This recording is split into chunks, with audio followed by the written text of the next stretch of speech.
On November 10th, Kevin Conroy died at age 66. For 30 years, through dozens of TV series, movies, and video games, Kevin Conroy was the voice of Batman. The role, which he won after spending a decade acting on television, was Conroy's big break. Batman would define Conroy for the rest of his life, and Conroy, in turn, would define Batman for a generation. With the possible exception of Adam West, no other actor has ever been as closely and exclusively associated with Batman as Kevin Conroy. And it's no mystery why. The world was introduced to Conroy's Batman in 1992 with the premiere of Batman the Animated Series, a show which many people consider to be the definitive take on the character. I've called it the Batman that everyone can agree on. Even those of us who don't count it as our very favorite version of Batman can't help but admire the animated series, and Conroy's performance sits right at the heart of it. You listen to Conroy on Batman the Animated Series, and it's the audio equivalent of seeing Christopher Reeve in the Superman costume. It's just right. That's Batman's voice. To achieve that voice, Conroy synthesized bits of two prior performances of superhero characters that were also regarded by many as definitive in their own right. He employs the same technique used by Bud Collyer, who played Superman on the radio and in the Fleischer Studios animated shorts in the 1940s, using two distinct voices to play the costumed hero and his civilian identity. Like Collyer did with Clark Kent, Conroy played Bruce Wayne with a higher, friendlier tone. Then, for his Batman voice, like Collyer's Superman, Conroy switched to a deeper tone. And he also adopted the low rasp introduced by Michael Keaton in the 1989 Batman film, something almost every actor to play Batman has done some version of since. But Conroy takes his performance beyond Collyer and Keaton in a couple of ways. First, his Batman voice, though bearing a superficial similarity to Keaton's, is far richer and capable of expressing a greater range of emotion. While Keaton's rough whisper is clearly an attempt by Bruce Wayne to disguise his voice while in costume, Conroy's Batman voice sounds genuine. Second, and related to that, Conroy lets us know through his performance that the Batman voice is how the character sounds when speaking normally. His bright, optimistic Bruce Wayne is the disguise. The voice of Batman is his true self. Appreciate the help, Doc. I'll return the favor next time you're raising funds. Bye-bye. This computer checked that fiber against every animal species known to man. This is the standard interpretation of the character throughout the grim and gritty 1980s and 90s and early 2000s. Batman is his true face. Bruce Wayne is the masked man. Rachel says more or less exactly that to Bruce at the end of Batman Begins. But the animated series, thanks to Conroy's performance, is able to get that point across without veering too sharply into grim and gritty territory. The Batman of the animated series and the many spin-offs and sequels that followed, which eventually became collectively known as the DC Animated Universe, is played straight. He's not the ironic, deadpan comedy figure of the Adam West series, but because it was a children's show, Batman the Animated Series keeps things from getting too heavy. The darker side of Batman's world and backstory is occasionally alluded to, but rarely ever shown. The murders of Bruce Wayne's parents are fleetingly referenced and highly stylized in the rare instances when they're depicted visually. It's in this dark but not too dark space that Conroy truly comes into his own as Batman. Through the animated series, Justice League, and other DCAU projects to feature him, Conroy's Batman is everything one might expect him to be based on the character's reputation: cool, intimidating, somewhat autocratic. But Conroy shows us other sides of the character as well. His Batman can growl and threaten and speak with a voice of anger, but that same voice can speak with compassion and intelligence. It can be the voice of a loyal friend, a concerned father, a heartbroken son. That range is on full display in the episode of Batman the Animated Series, which contains what Kevin Conroy himself considered his best performance as Batman. It's an episode titled Perchance to Dream. We open on action as the Batmobile is in hot pursuit of some crooks. The crooks make it to a warehouse and run inside. Batman follows, but all of a sudden something comes crashing down on him from the ceiling, and everything goes black. A moment later, he wakes up in bed at Wayne Manor as though starting up from a bad dream. He's confused. What happened? How'd he get home? Alfred is here, but he's not offering anything in the way of helpful answers. He just says, "Drink your coffee and I'll fix breakfast." So Bruce gets dressed and heads into the study. Whether or not he drank the coffee remains a mystery to this day. I know I'd certainly like to know. He goes to the grandfather clock to open the secret door to the Batcave, but what's this? The door isn't there. Weird. When Alfred walks in a moment later, he doesn't seem to have any idea what the Batcave is. Weirder. Then Bruce's parents walk in. Super weird. Bat weird, I guess. Actually, not bat weird. That's the whole point. No Batcave, alive parents. Is Bruce not Batman? When did that happen? Bruce goes to splash some water on his face, and his old man follows to check on him. Bruce is still obviously confused about, well, just everything, but he goes along with it when his dad talks to him about work and playing golf as though it's all just normal. Later, Bruce is bored at the office. Then Selina Kyle, his fiancée in this inexplicable alternate life, drops in for a visit. They don't get to say much to each other because not long after she arrives, Bruce looks out the window and sees Batman. Bruce and Selina run down to the street and watch along with a crowd of onlookers as Batman apprehends a gang of jewel thieves. He swings around, grabs one dude with his legs and slams him into a wall, causes their getaway car to crash into a fire hydrant. The hydrant breaks and water sprays all over the place. Everybody's all wet, including Selina, who isn't standing anywhere near the water. She's watching Batman climb up the side of a building like, I wouldn't mind letting him climb on top of me. Oh, hey, Bruce, forgot you were standing there. Ha. Climb on top of me is what I was about to say. Desperate for answers, Bruce seeks the advice of his old friend Dr. Leslie Tompkins. He says to her, "I thought I was Batman, but apparently I'm just Bruce Wayne, and Batman is this totally separate guy who is not actually me.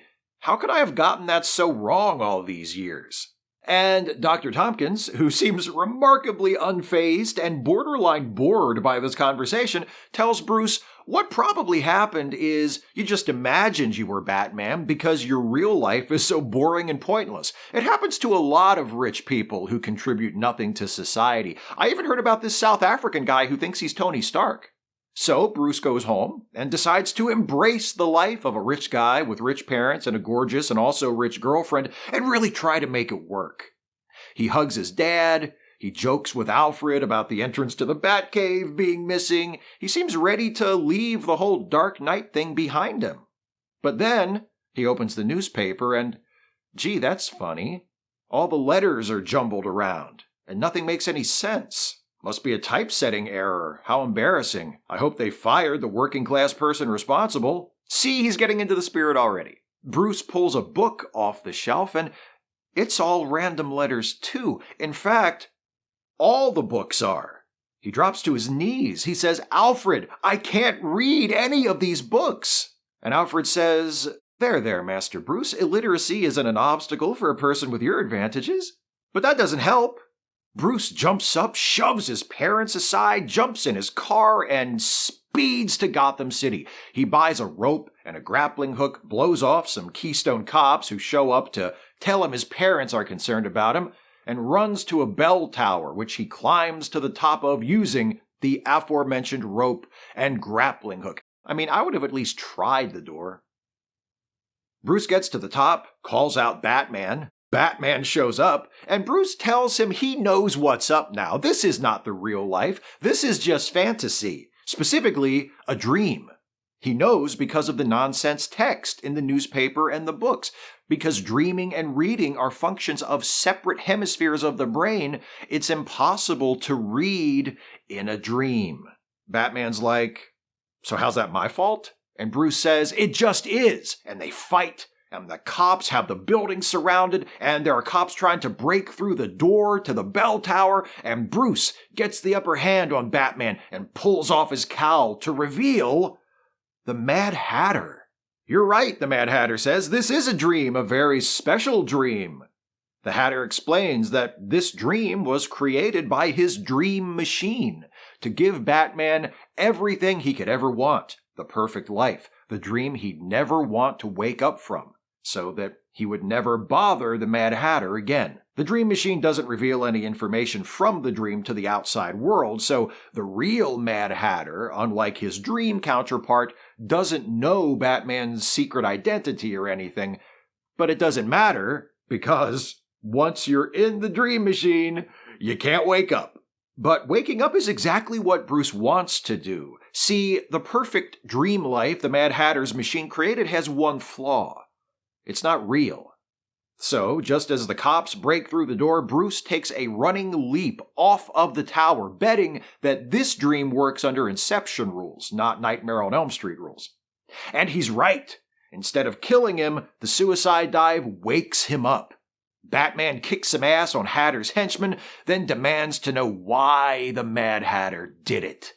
And the Hatter, still the same entitled incel he was in his first episode, says to Batman, "You ruined my life. I was willing to give you any life you wanted just to keep you out of mine." Which would be kind of poignant if the Hatter wasn't such a whiny, forever alone crybaby who's still upset because Batman wouldn't let him mind control the girl he liked. Anyway, Batman hands the Hatter and his gang over to the cops. Commissioner Gordon checks out the Dream Machine helmet and he's like, "What's this?" Batman says, "The stuff dreams are made of," and walks away into the shadows. It's a good episode. An example of how the animated series was able to present a relatively dark and dramatic take on the character while still leaving room for the strange and fantastic touches that have always added flavor to the Batman comics, even when they've been at their grimmest and most self-serious. Not only is it a good episode overall, it's easy to see why this was a favorite of Kevin Conroy.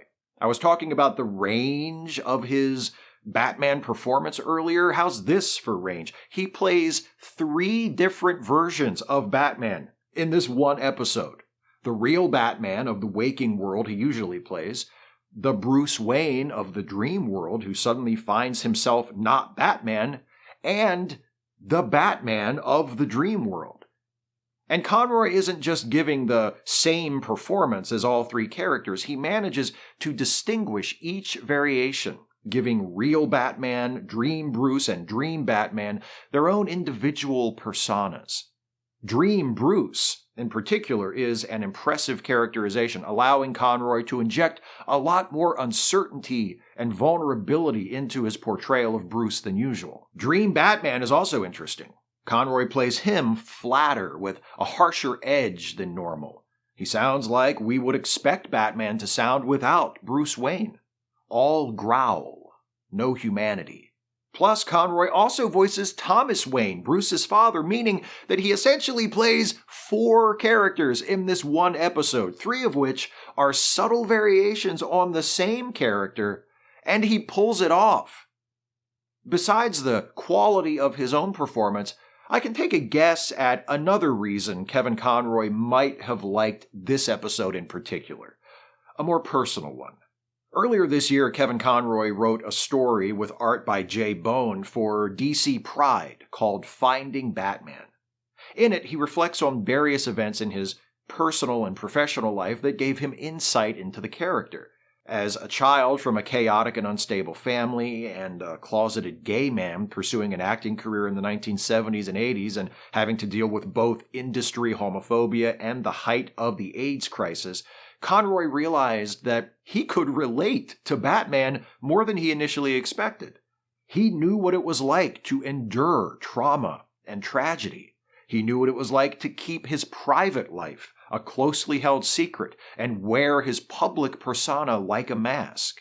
Since Conroy's death, DC Comics has made Finding Batman and the rest of the 2022 volume of DC Pride available online to read for free, and if you haven't done so, I highly recommend it. As I watched it to prepare for this video, there was one moment in particular in Perchance to Dream that brought Finding Batman back to the front of my mind. When Bruce is facing off against the Mad Hatter in the clock tower near the end, the Hatter tries to sell him on the whole living the rest of your life in a dream world deal by telling him you have love, wealth, a family, all you've ever wanted, your own private wonderland. Bruce clearly struggles for a moment, then declares, No!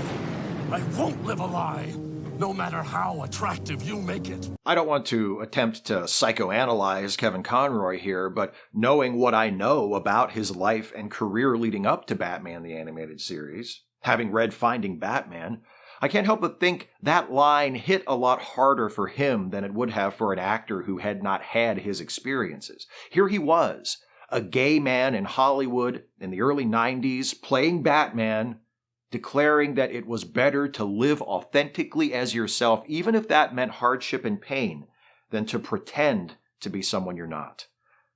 Maybe, underneath all the layers of talent and technique and experience, that's what makes Kevin Conroy's Batman so great. Authenticity. When you watch the animated series or any of the other projects where Conroy played the character, it doesn't sound like you're hearing someone play Batman. It sounds like you're hearing Batman. His Batman's the real deal, because Kevin Conroy himself was the real deal. And that's why, for millions of fans, he was, is, and always will be the best Batman ever.